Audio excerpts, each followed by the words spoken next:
Aujourd'hui, ça reste une question de recherche.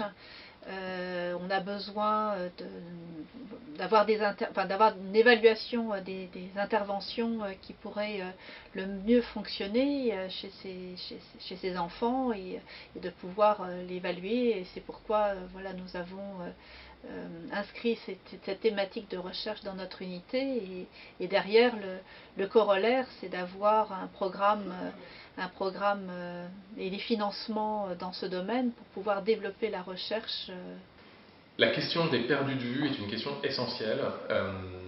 Cette perdue de vue pendant la transition, elle touche non seulement la période pédiatrique, c'est-à-dire la période avant le transfert en médecine adulte, mais également bien sûr en médecine d'adulte. Et ces perdus de vue, la fréquence des perdus de vue est associée directement à une transition qu'on pourrait qualifier de non idéale, voire de mauvaise.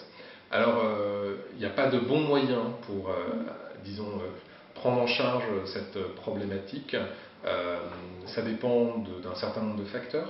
Il y a des facteurs évidemment plutôt systémiques, c'est-à-dire l'interaction dans le parcours de soins entre les systèmes, entre les structures de prise en charge, qu'elles soient hospitalières ou ambulatoires.